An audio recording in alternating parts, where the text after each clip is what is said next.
Então o que a gente vai ver agora são essas duas linhagens, a linhagem do Israel, o norte, e a linhagem de Judá. O que acontece para levar a isso? O filho de Salomão, né? Roboão, Absalão é o filho de Davi, que é morto, né? Roboão, ele assume o trono, aí ele vira para os conselheiros do pai dele, os que aconselharam o trono, e fala assim, olha, o que eu preciso fazer para ser um bom rei? Aí os conselheiros falam assim, olha, o teu pai, foi mal. Ele assim, ele chicoteava a galera para tirar ouro, né? Tipo, 666 chibatadas de ouro, né? Tipo assim, ele abusou dos impostos. O povo assim, o povo não está aguentando mais pagar imposto, né? A gente não sabe mais se é Israel ou Brasil. Então, assim, basicamente, a gente aconselha a recuar um pouco, né? Deixa o povo respirar um pouco, voltar a produzir, enfim, tal. Ah, beleza. Aí ele vai lá e vai procurar os amigos dele os beberrão. Os beberrão amigos dele lá, os amigos da faculdade de administração monárquica. Aí ele fala, ó, o que eu faço para ser um bom rei? Né? E os caras falam, olha, você tem que chegar chegando, você tem que mostrar força, você não pode ficar quem do seu pai, senão todo mundo vai achar que você é fraco. E aí o grande, belo e pacífico discurso dele, né, na hora de assumir a posse do reino foi: vocês acham que meu pai chicoteou vocês? Ele chicoteou vocês com corda, eu vou chicotear vocês com escorpião. Aí eu falo assim, ó, o dedinho do meu pai vai ser o meu ombro. Tipo, vocês vão sentir muito mais dor, né? E aí ele começa a governar de uma forma tão severa que aí acontece a guerra civil. E aí você tem a ruptura dos dois reinos ali, aí um dos generais lá do exército acaba assumindo o lado de lá. Né? Então, a gente vai ter alternâncias das histórias o tempo todo, e é até um pouco meio confuso quando você está lendo o livro dos reis, porque tem hora que é o rei do norte, tem hora que é o rei do sul, tem hora que, né? Então fica um pouco confuso. Então a gente vai ver assim, só um panorama basicamente do reino do norte. O primeiro rei de Israel é Jeroboão. Não sei se era um general, um comandante do exército, alguma coisa assim, né? E aí ele conduz imediatamente o povo de Israel à idolatria. Mas é assim... Imediatamente. É. E aí o que ele fala? Ele leva o povo a construir bezerros de ouro. Peraí, bezerro de ouro? Eita! Não leu o Êxodo, né? Nem leu o Êxodo. Assim, mas como assim bezerro de ouro, cara? Tipo, sim, pecado novo, beleza, mas pecado antigo, né? Tipo, a gente já passou por aqui, né? A gente já sabe que... Né? É, exatamente, né? Um panda de ouro, né? Se bem que aqui é Israel, né? A pessoa vai ter, tipo, lhama de ouro, sei lá.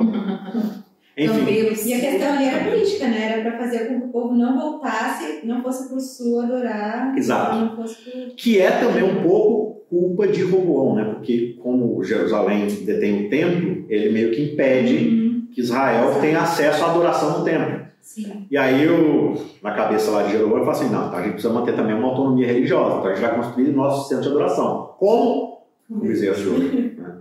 E se você lembra, ou não, quando a gente falou do bezerro de ouro, o problema do bezerro de ouro não era uma quebra, não era um problema de idolatria. Eles não estavam adorando outros deuses. Quando eles constroem o bezerro de ouro, eles falam assim, olha, vamos construir um bezerro de ouro para simbolizar o nosso Deus. Para a gente saber quem é que nos tirou da terra do Egito. Então a ideia é imagem de escultura, não é outros deuses diante de mim. Eles querem fazer com que Deus se torne um bezerro. Então aqui eles não estão criando outros deuses. Não, a gente precisa de algo para poder representar e materializar nosso Deus. Só que isso, filho, sempre vai levar. Quando você nivela Deus ao nível dos outros deuses, é o estalar de dedos até você entrar no mercado de capitais de deuses para poder escolher um a seu gosto. Né? Então você nivela Deus aqui e esse é o grande problema. Você transforma Deus a um Deus como qualquer outro. Né? Então, a maldade de Jeroboão ela é tão grande que todos os reis agora na sequência, eles vão ser sempre comparados e avaliados a partir do padrão de perversidade que Jeroboão estabeleceu. Então eles vão ser ou mais ou menos perversos que Jeroboão. Eles vão ser sempre a medida da mesma forma como Davi é sempre o padrão de fidelidade a Deus, né? Ele foi tão fiel a Deus como padrão. Ele não foi fiel como Davi, seu coração não estava, né? Então você tem Jeroboão como maldade, Davi como fidelidade ali nessas linhagens. E aí esse mau começo de cara já vai selar a desgraça da nação. Lá no capítulo 14, ele vai dizer no verso 15: também o Senhor ferirá Israel para que se agite como a cana se agita nas águas. Arrancará Israel dessa boa terra que dera a seus pais e o espalhará por além do Eufrates, porquanto fez os seus postes ídolos, provocando o Senhor a ira. Abandonará Israel por causa dos pecados. Por causa de quê? Os pecados de Jeroboão. Os pecados que ele cometeu e levou o povo também a cometer. Então veja, o rei é perverso, Israel vai pagar o preço. Né? O cumprimento disso não vai acontecer aqui, vai acontecer daqui a 200 anos. Só que nesses 200 anos da história de Israel como nação, né, separado de Judá, não vai levantar um único rei que seja considerado piedoso ou que não seja perverso. O norte jamais se recuperou da idolatria. Jamais se voltaram para Deus. Nenhum rei prestou. Por causa disso, eles não são simplesmente exilados, eles são aniquilados da face da terra como nação. Aí vai virar essa bagunça depois. Acabe era um rei do norte, né? Do norte. Né? Falando nisso, né? Falando nisso, aqui você tem a história desses dois grandes profetas. Né? Nesse contexto de perversidade desses reis, você tem a figura dos profetas de forma mais proeminente. Aqui você começa a aparecer, então, a figura desses profetas. E dois desses profetas que mais se destacam no livro dos reis são Elias e Eliseu, que não possuem um livro próprio, né? Os outros profetas que têm livros próprios, eles às vezes só são citados passageiramente aqui no livro dos reis, né? Esses dois não têm, mas a história deles é bem central, assim, lidando com os reis do norte. Está lá em 1 Reis 17 ao 2 18. O profeta, ele é uma pessoa, tipo assim, ele é retirado do meio da multidão e é ungido para ser um oráculo de Deus. Sim. Entendeu? Então, assim, você vê que mesmo o povo de Israel já estando condenado, e tipo assim, não, o povo vai sofrer as consequências da desobediência do rei. Mas ainda assim, Deus levanta. Tipo assim, existe uma condenação e uma maldição institucional. Mas ao mesmo tempo existe uma misericórdia individual. Não só para o povo, mas para o rei. Então não é porque o reino de Israel está condenado a ser destruído que você como rei e você como nação precisa ser destruído também.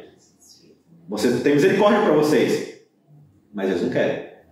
Então isso só mostra o quê? Que o fato da destruição acontecer é meio que só está provando o meu ponto. Por que vai ser destruído? Aqui, ó. Estou dando chance, mais chance, vocês não estão indo. Então, tipo assim, vocês já sabem o resultado hoje daquilo que eu já sei, que vocês não vão obedecer, vocês não vão querer se voltar para mim. Né? Então, assim, por que Deus foi bonzinho com Judá, mas foi malvado com Israel? Israel não teve um rei que prestou, o povo simplesmente não se voltava para eles. Né? Assim, mas de novo, tem um momento onde Elias ele vai se exilar no meio da montanha, lá triste, porque a rainha Jezabel está atrás dele, né? E aí Elias fala assim, Senhor, só eu que estou te obedecendo aqui, estou sozinho. Deus fala assim, não, 7.000. Tem 7.000 homens que não dobraram o joelho a Baal também. Você não está sozinho. Então, assim, existem pessoas... Oi? Isso só em Israel. Em Israel, né? Em Israel, né? Então, assim... Mas estava tão disseminado, né? Tão misturado. É uma nação. É uma nação. Mas eu estou falando assim... E aí, de novo, né? Quando você lida com números na Bíblia, é sempre um desafio, né? 7.000 é de fato tão literal. Você não está representando uma... Não sei, uma afirmação, né? É 7.000 exato, assim, né? Não é 7.001, nem 600 mas não é nada. Ou tem um número simbólico, assim, existe um povo aqui, um remanescente que está fiel a mim. Então, assim, existe a condenação institucional. A nação de Israel como propósito aqui, como nação que tem um propósito, acabou. Mas existe oportunidade para todos se salvarem. E ele está falando assim, existem pessoas aqui que ainda são fiéis. Né? Agora, a nação de Israel em si não tem salvação, acabou. Como o contrário também, né? O povo de Israel era o povo escolhido, é o povo, sei lá, da salvação, não é pouco. Exato. A salvação institucional de Judá, ou do reino monárquico de Davi, está garantido. Só que existem reis na linhagem de Davi, que são bons, outros que são maus. Né? Então, o processo assim vai acontecer. Então, assim, basicamente nesse contexto, você tem essas figuras proféticas que não são reis, né? Eles não têm essa representação do povo para Deus, do Deus para o povo, mas eles falam representando Deus. Né? O rei é o representante da nação, o profeta é o representante de Deus.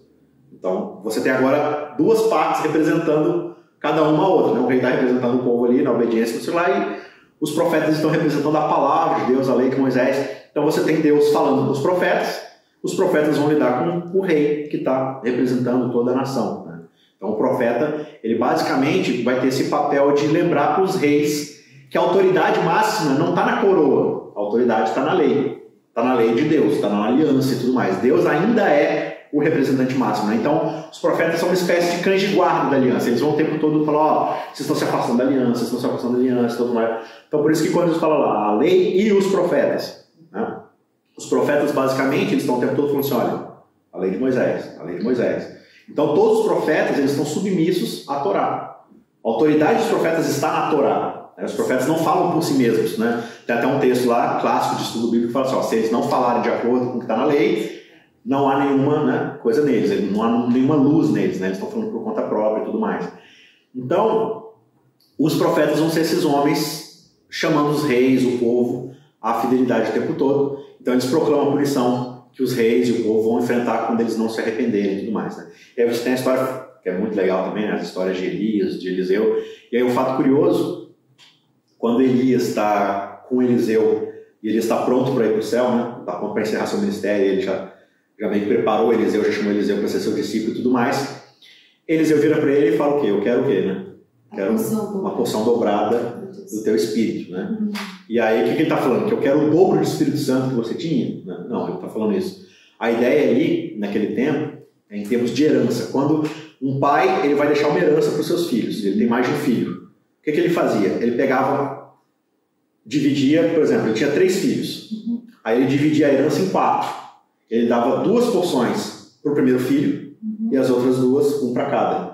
Então o filho mais velho ele ficava com o dobro de cada um, entendeu? Por quê? Porque o filho ele é o representante da família. Ele vai agora substituir o pai. Então se acontecer alguma coisa, por exemplo, que a mãe está ficando para trás com qualquer um dos filhos, esse filho ele tem o dobro da herança. Por quê? Meio que assim, a parte dele... financeira, né? Oi? Não é só a herança financeira. É a responsabilidade. Por que você está recebendo o dobro? Porque só qualquer coisa acontecer aqui, a contingência é sua. Você tem que, né, entendeu? Você é o responsável. Então, se um dos irmãos der problema lá, você vai ajudar. Se a mãe aqui tiver problema, você vai ajudar. Você é agora o substituto do pai. Então, você recebeu a herança dobrada. O que Eliseu está pedindo? Me deixa ser o seu substituto, o seu representante. Né? E aí, Elias fala assim, olha, isso aí que você está me pedindo é meio complicado. Não sei se eu posso te dar. Vamos deixar a coisa acontecer, né? E aí acontece aquela cena maravilhosa, onde Elias sobe para o céu. E como é que Elias sobe para o céu? Uma carruagem. Não, não é carruagem de fogo. No fogo. Como é que é? Um redemoinho. Redemoinho. Eu não sabia. É no redemoinho. Ele sobe no redemoinho. Uai, foi enganado? Foi enganado. Ele parece cavalo, mas não é. O que acontece? Porque tem o texto é meio dúbio, né? Você tem que ler direitinho. Não, o texto é bem claro. O texto diz... Não. Tem sim. Não, é tipo assim, tem as duas coisas no texto. Tem as duas coisas. E aí na nossa memória fica uma coisa só. Na verdade, sim, os dois estão conversando e andando juntos ali. E aí vem uma carruagem de fogo e passa entre os dois. Isso. E aí sabe quando o passo deixa um rastro de fogo? E separa os dois. Exato. E tchau o cavalo. Aí os dois estão separados um do outro, tipo assim, Eliseu, você não tem mais acesso a mim, você tá agora, tipo, sim. É como se fosse um portal agora, você não tem mais acesso aqui, né? Sim. E aí vem um redemoinho. E leva. Então, na verdade, Elias subiu no Saci Pererê. Porque veio um redemoinho, né? Aí, o que vai acontecer? O livro dos reis registra 7 milagres de Elias e 14 milagres de Eliseu, o dobro. É verdade. Eliseu faz o dobro de milagres do que Elias faz. E o texto está confirmando que Eliseu, de fato, foi o substituto de Elias. Né? Ele foi o representante ali que vai receber o ministério, o espírito que mantém o ministério e tudo mais. Né? Agora, é uma coisa besta essa da carruagem. Né? É tipo assim, é só uma curiosidade, não afeta em nada no sentido carruagem. Só que isso acende pra gente essa bandeira vermelha. Tipo assim, duas coisas, né? Primeiro, não confie na sua memória do texto. E segundo, nunca confie no subtítulo. Porque o subtítulo não é texto bíblico. Ele é texto do editor. Não, mas essa foi muito. Sim. Não é. Então, mas é muito porque é concreta. Sim. Ou seja, você tem duas informações concretas batendo. E quando é sentido teológico? Como é que você sabe? Como é que você vai distinguir se está certo ou se não está? Exato. Entendeu? Outra coisa. Tipo, tá ficando mais claro, né? Quando vai ficando claro. Exato. Sim. Capítulos e versículos, não confie neles também. Eles são só um índex para você achar mais fácil a passagem, mas eles não são divisões da Bíblia. Ao estudar a Bíblia, sempre cheque o texto, né? É por isso que é tão importante, assim. Claro que a gente está fazendo aqui um estudo panorâmico, então a gente não está se metendo verso a verso, senão, nosso estudo. Esse aqui acho que foi mais que a gente está lendo, assim, né? Mas, assim, quando a gente for entrar para ler mesmo os bíblicos, sempre confira, sempre essas coisas, porque, de novo, a gente está falando das coisas lúdicas que são feitas para ajudar, elas se tornam a própria coisa em si, né? Então, o subtítulo que é feito para te ajudar, às vezes ele vai te desviar do caminho. Um capítulo, um verso, uma divisão de versículo ali, o que mais tem é você ler verso aleatório, verso solto. Por quê? Porque tem um número lá, então é uma coisa separada. Só que geralmente tem um contexto antes, um contexto depois, enfim. Né? Então, obrigado, Elias e Eliseu, por nos ensinarem um pouco sobre hermenêutica bíblica. Exato, hermenêutica. Então, basicamente, assim, a gente partiu lá de Jeroboão, né, o rei ímpio e tudo mais, e aí você vai ter os reis do norte, um ímpio atrás do outro. Nesse cenário aqui, você tem a figura dos profetas aparecendo para poder ser, né, e os mais evidentes aqui vão ser Elias e Eliseu, nas histórias lá de Acabe, de Isabel. Aí você tem aquela história famosa lá do altar, né, no meio do monte lá, que fogo, e é muito engraçado, né, porque Elias era muito tirador de onda. É até um negócio interessante essa coisa de versão, né, versão da Bíblia e tudo mais, né, texto dinâmico, não sei o que lá. Elias fala assim, orem mais alto, né, façam um pouco mais alto aí, porque ele pode estar dormindo ou esteja descansando. Só que a palavra lá para descansando, que algumas versões colocam como descansando, ou como, tipo assim, tá se recuperando, alguma coisa assim. Sim. A palavra lá ele está se aliviando. E no banheiro? Banheiro? Ele pode estar no vaso, de uma hora maior pode estar no banheiro. A palavra original ela é usada para ir no banheiro. Tanto que algumas versões mais dinâmicas, iguais que você leu, elas vão falar assim, ele pode estar se aliviando. Né? Então Elias zoeiro. Né? Zombando mesmo, né? Zombando. Por isso que sobe no cavalo de fogo. Porque Elias era fogo. Era o saci em si, né? Enfim, e aí você chega nos capítulos aqui do 9 até o 17, especialmente no 17, onde vai descrever pra gente o exílio de Israel, né? Da Samaria, que na verdade não é bem o exílio, né? Acaba sendo a destruição deles, tudo ali. E aí você tem uma reflexão ali que o capítulo traz. Disso aconteceu por causa da idolatria deles. Essa idolatria não é simplesmente porque eles estavam adorando outros deuses. A idolatria ela é um efeito muito interessante. A Bíblia vai mostrar isso nos profetas, né? A idolatria, qual que é o grande problema dela? Ela te faz personalizar a divindade baseado naquilo que você quer. Logo, ela transforma a relação com Deus numa relação comercial. Relações comerciais tendem a nos transformar em seres cada vez mais egoístas e materialistas. Relações egoístas e materialistas nos transformam em pessoas insensíveis. Logo, a injustiça social começa a ocorrer. Os profetas na Bíblia o tempo todo eles vão falar o quê? Idolatria e justiça social. Viu? São assuntos diferentes. Um tem a ver com adoração, o outro tem a ver com tratar mal as pessoas. Não. São coisas ligadas. Porque a injustiça social ela se dá no meio de pessoas idólatras. Porque qual que é a essência de uma pessoa idólatra? O ego. A pessoa idólatra, primeiramente, é uma pessoa ególatra. Ela está pensando nela, né? E tudo mais. Então aqui tudo aquilo que está na aliança, e a aliança não era só tipo assim, é para adorar a Deus assim, assado, é para fazer isso no tempo, não é. O que a aliança dizia? Deixa a terra descansar, deixa a comida para o pobre, cuida com a viúva. A aliança falava de justiça social. E o povo simplesmente não estava nem aí, né? Então, infelizmente, os reis eles não ouvem e acabam levando todo o povo para uma decadência cada vez maior. E aí lá em Reis 17, né, segundo Reis 17, você vê a destruição de Israel a partir da Síria. Né? O rei da Síria leva as nações pagãs a se estabelecerem ali na terra de Israel e acaba acontecendo uma completa inversão daquilo que a gente está lendo em Josué. Josué é a povoação da terra. Aqui é uma despovoação da terra e uma repovoação por meio do paganismo. Né? E ali na figura você tem essa sequência dos reis ali de Israel e tudo mais. Um vai matando o outro, um vai tentando usurpar o trono do outro. Então, a gente vai agora rapidamente recapitular um pouco da questão dos reis do sul, com suas falhas, mas ainda assim é um povo um pouco melhorzinho, né? A história de Judá, ela é semelhante, basicamente, à do norte, só que há uma diferença aqui fundamental, que primeiro são as promessas de Yahvé a Davi, né? As promessas que Deus faz para Davi, de que ele iria manter essa linhagem, e aí a gente vê um resumo aqui, então, dessa ideia, dessa promessa, num dos reis, que é o rei Abias. Aí esse texto aqui de Reis 15, 3, mostra como o Yahvé vai lidar de forma diferente com ele, da forma como ele deu, por exemplo, com Jeroboão. Né? Diz assim que, capítulo 15, verso 3, andou em todos os pecados que seu pai havia cometido antes dele, esse Abias, né? E o seu coração não foi perfeito para com o Senhor, seu Deus. Como quem? Coração de Davi, seu pai. Então todo o diagnóstico de cada rei é sempre assim, não foi como Davi, não foi como Davi. Ou lá no norte, foi tão ruim quanto Jeroboão, não foi tão ruim quanto Jeroboão, né? Então ele não teve o coração como Davi, seu pai. Aqui a expressão pai é de patriarca, né? É de ascendência, né? Não é o pai, né? Mas por amor de Davi, o Senhor, seu Deus, lhe deu uma lâmpada em Jerusalém, levantando seu filho depois dele e dando estabilidade a Jerusalém. Ou seja, Jerusalém continua por causa da fidelidade de Deus aqui, né? Então a linhagem de Davi vai se postergando.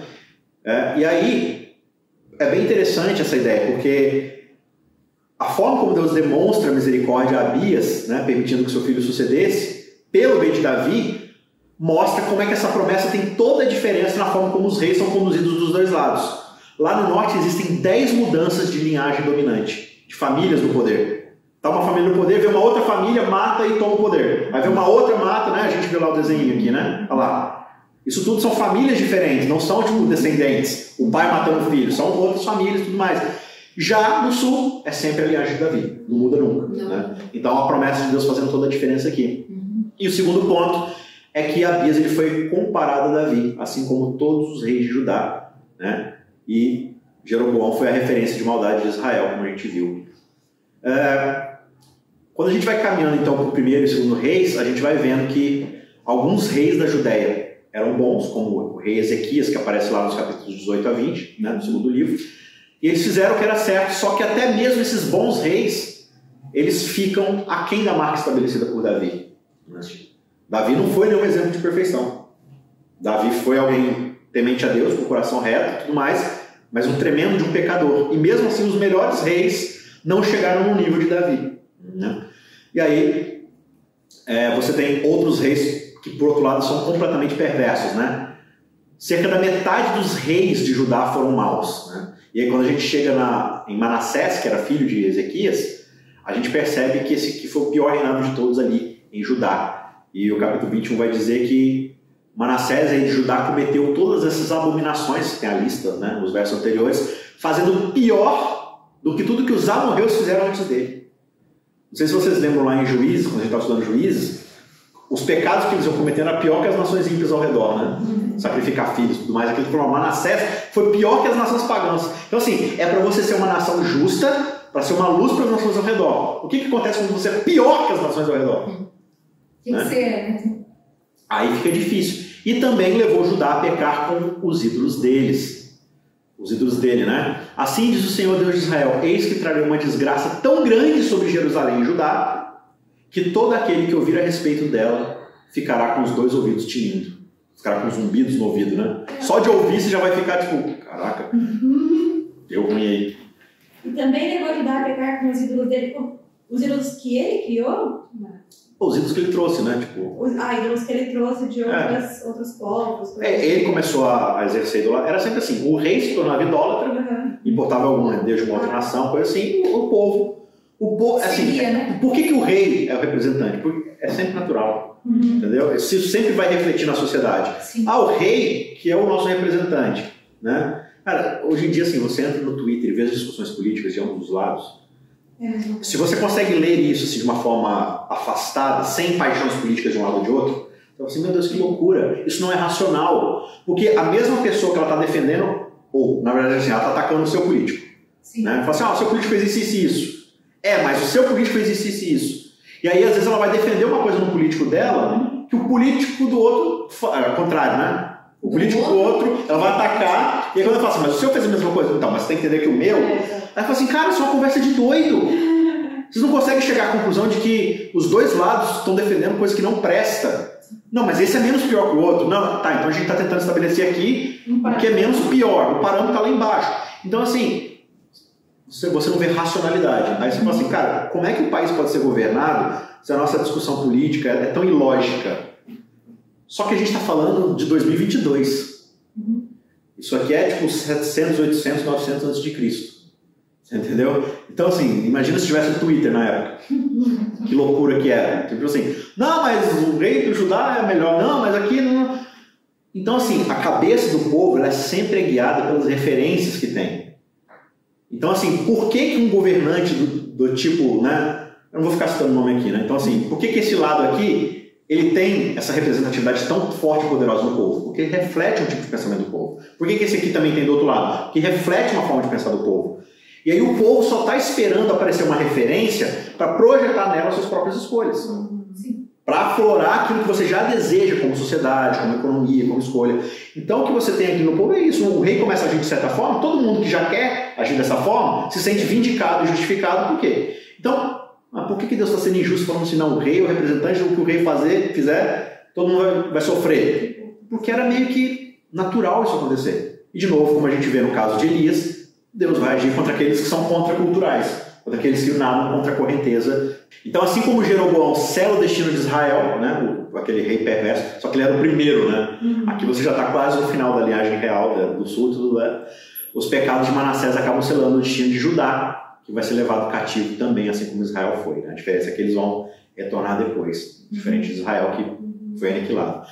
E quando parece, então, que tudo acabou, né? E todo rei ali de Israel tem falha em relação a Davi, e toda esperança está perdida, o livro dos reis meio que atinge um clímax com um rei que excede até mesmo Davi em termos de piedade e bondade, que é o rei Josias. Né?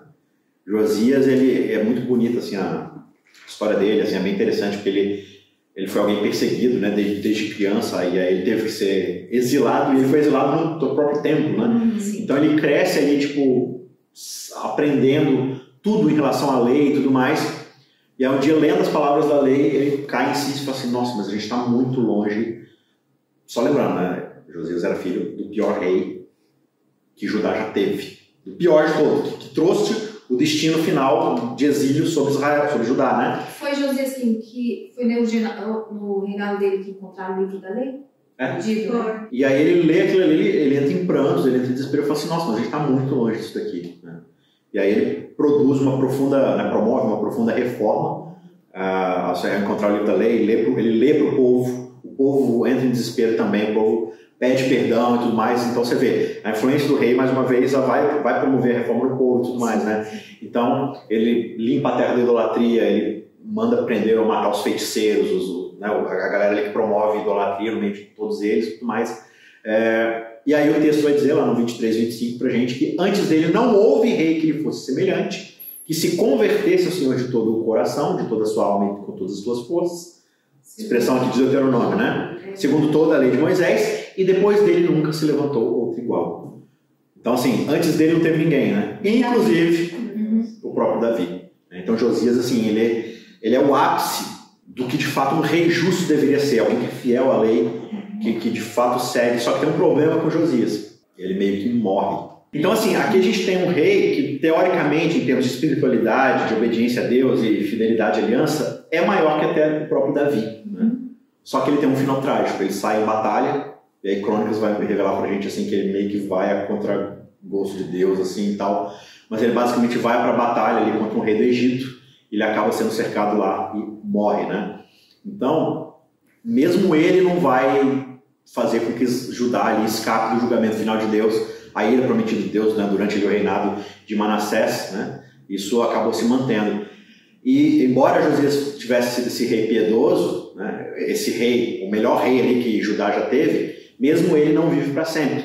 Então essa promessa assim, de que, ok, a gente vai ter um rei justo e um rei eterno, mas Josias é justo, mas ele morre. Né? E aí como é que fica? O plano de redenção de Deus através da linha ali de Davi acaba ficando ali pendurado por um fio, né? Porque, poxa, o melhor que a gente pode produzir em termos de monarquia ainda assim não resolve o problema. Então, assim, como é que Deus vai de fato resolver esse problema, né? Se nem Josias é esse rei justo e eterno, quem vai ser? Né? Então, até Josias, em toda a sua fidelidade à lei, ele aponta para algo que esse rei também vai precisar fazer.